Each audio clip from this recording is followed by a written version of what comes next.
So far, the Trump administration has maintained that the Pentagon's military buildup in the Caribbean has been focused on fighting drug cartels and cutting off the flow of narcotics into the U.S., specifically via narco-terrorists from Venezuela. But a closer look at the situation on the ground suggests perhaps a mounting pressure campaign to choke off the main revenue stream of the Maduro regime, and that is oil. And according to OPEC data, Venezuela sits on the fifth of the world's oil.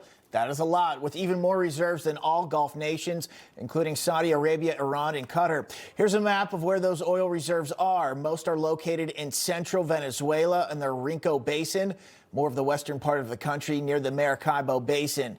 Because Venezuela is under crippling sanctions, they can't sell their oil on the open market. Instead, the regime relies on a shadowy system of dark fleet tankers to export its main domestic product. And that brings us to where we are today. A massive surge of U.S. military assets just off the coast, placed in strategic oil shipping lanes. And now with the seizure of the first sanctioned tanker in Operation Southern Spear, the Trump administration's efforts become much clearer. No oil money, no more Maduro regime.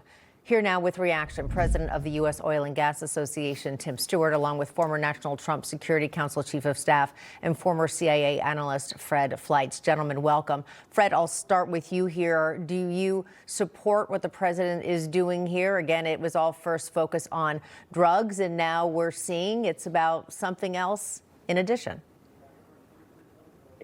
Well, you know, it's interesting. You get great reporting there. You know, Venezuela does sit on the biggest oil reserves, almost 1 trillion barrels recoverable. And that was built by the U.S. Oil and gas industry going back 100 years ago. And had that resource been managed by American operators under a rule of law rather than a Marxist regime, the world would be so different for the Venezuelan people. Instead, it's probably the biggest wasted opportunity in global energy that you see.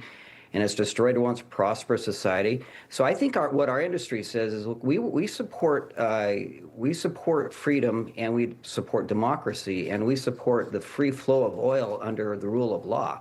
So the administration's being pretty smart about how they're doing this as well. Yeah, two things Venezuela doesn't really have much of right now. Fred, also want to get to this, the bigger picture, right? The bigger picture of things, the amount of gold in Venezuela, the mines that they have in neighboring Guyana. Does this play into the administration's strategy here beyond gold? All the resources which Venezuela is rich of here, does this factor into President Trump's decision making right now? I think the resources is part of it because the president wants to have the price of oil go down. He wants energy security. But, you know, concerning this oil tanker, the story for Venezuela gets worse and worse. Now we have oil tankers that are funding terrorism, funding Hezbollah, which is a terrorist group that is at war with Israel. Wow, that makes the situation so much more serious. Yeah, Fred, a follow-up to that. So how do you think this plays geopolitically as, of course, the president narrows in the focus that much more closely on this country? Well, geopolitically, many nations are going to be angry, but President Trump isn't looking to the UN or European elites for directions on what to do. I think he's setting the stage to seize other oil tankers and maybe impose a naval embargo of Venezuela. He's going just short of military intervention, boots on the ground, to put as much pressure as he can, but he doesn't want to cross a line where there is some type of military confrontation on the ground in Venezuela. So let's see where this goes. Tim, also want to talk about this, more of that big picture. There's this article in the Foreign Policy in Focus. This is what they're talking about China, right? Now South America's leading trade partner and for #2 for Latin America as a whole. The Trump administration is focused on delinking the U.S. economy from China. Its greater ambition to delink the entire hemisphere that we share, beginning in North America. How much of that plays into what's going on? An awful lot. You know, even under sanctions, Venezuela exports between 450 and probably 700,000 barrels a day. And that flow yields somewhere between 20 to 35 million for the regime, depending on the discounts that they offer to the Chinese refiners.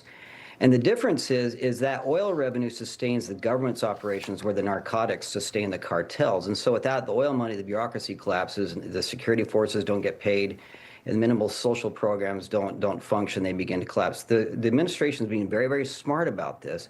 And frankly, it puts China in the hot seat as well.